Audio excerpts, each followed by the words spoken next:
I think even what we're doing today, eventually this is going to be obsolete. People aren't going to need to learn about Bitcoin anymore because they're going to already know about it. And the reason why I think that is because there's always going to be technological change. There's always going to be future generations. The only reason why the boomer generation, the Gen X, actually not even Gen X, I'd say baby boomers and older, the only reason why they've really held on to their power is because they've been able to create money out of thin air. They've been able to continuously print more money and support themselves. So for example, social security, that's costing 1.5 trillion dollars a year now. Medicare, Medicaid costing another 1.5 trillion dollars a year. So they can just print more money out of thin air and they can support themselves. That's the reason why they have all this power, and that's the reason why they continue to have all this power.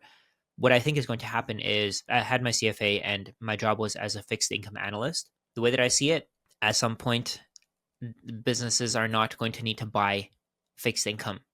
Like, let's say insurance companies, why would they need to buy fixed income that's making them 1 or 2% returns when they could buy, let's say, MicroStrategy's bonds and make a significantly higher return? Or they could just hold on to Bitcoin and they can just save their customers future payouts in Bitcoin. They don't have to worry about owning these bonds. They can just fulfill their customers' claims. Insurance companies, they can just fulfill their customer claims in Bitcoin. So why would they need to hold bonds? They don't really need to hold bonds anymore. The way that I see it, I was actually watching BNN yesterday, Business News Network, and I'm just watching these ads. It's crazy to me that people can just buy index funds, for example. They can buy the S&P 500, they can buy VOO, VFV, these ETFs, and they don't even have to go through these financial advisors. They don't need them. Their job is pretty much obsolete. All you need is, this is from my perspective at least, from somebody who's in their 30s, early 30s, all you need is term insurance. You need an emergency fund, maybe of 3 to 5 years of expenses. You need some Bitcoin. Maybe you can buy an ETF or something if you want to. You can buy S&P 500 ETF, whatever you need to save your future for the future. And you need some amount of personal possessions. Let's say you need a house. You need a house to live in. You don't really need the advice that these financial advisors are offering you. They're taking 2 to 3% of your wealth every single year. They're extracting that wealth from you under the guise of, we're better at this than you. We understand the financial system better than you do. If anything, we're going to go from a percentage based advice. So people charging you a percentage of how much money that you make. Let's say, for example, you have, well, sorry, not how much money you make, the amount of your portfolio. Let's say you have a $500,000 portfolio. Your financial advisor is going to get $10,000 a year from you. At some point, I think we're going to see fee only advisors. That's what I do. I do hourly advice. I do half an hour. People just book meetings with me, and once they have that advice, they can do whatever they want with it. I'm not going to continuously take money from them, no matter what. On the other hand, with financial advisors, if you're working with an advisor, they give you the advice once. You meet with them maybe once every 2, 3, 5 years. They put you in these ETFs, and they're going to consistently keep getting more and more money out of you. They're going to be able to keep extracting wealth from you. I think all of that is obsolete. I think everybody is going to be replaced. Let's say realtors. I used to work as a real estate agent before.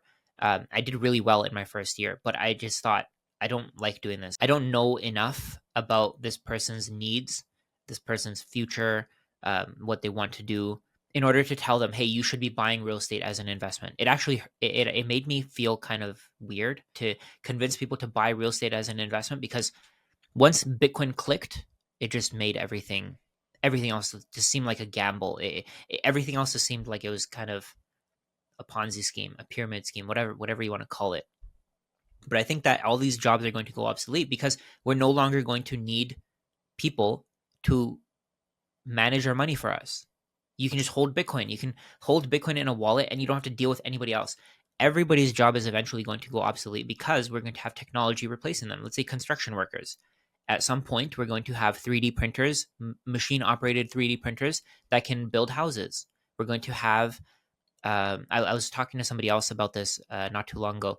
We're going to have machines that can fight off pests instead of using pesticides, instead of using the different things that we use to develop all these pesticides. All of these things are going to be replaced, at least in my opinion. That's the way that I see it. I think that if you own a business, owning Bitcoin is the perfect solution, because eventually you're going to get disrupted. No matter who you are, doesn't matter how powerful you think you are, doesn't matter how great you think you are, you're going to eventually run out of market cap to absorb. Apple, for example, their earnings only increased by something like 0.3% in the last 3 years. I was looking at a post, and inflation in that time has been 15%. So they've actually lost money. So Apple is going to get replaced in people's portfolios with Bitcoin. Apple is going to get disrupted. Microsoft, all these companies are going to get disrupted. And the people that are working there, their jobs are going to be automated away. Even cashiers, for example. We're getting more and more machines, more and more computers to do their job for them. And over time, if you don't have a backup plan for the skills that you have, so you've developed a certain level of skills, if you don't have a backup plan for when those skills are obsolete, then you're kind of screwed. I think Bitcoin is that backup plan. I couldn't agree more. It's funny. I think of Robert Kiyosaki because he was, like I was telling you before, he was always my biggest mentor in the beginning 15 years ago. And you'd always say the financial advisors were salespeople for Wall Street.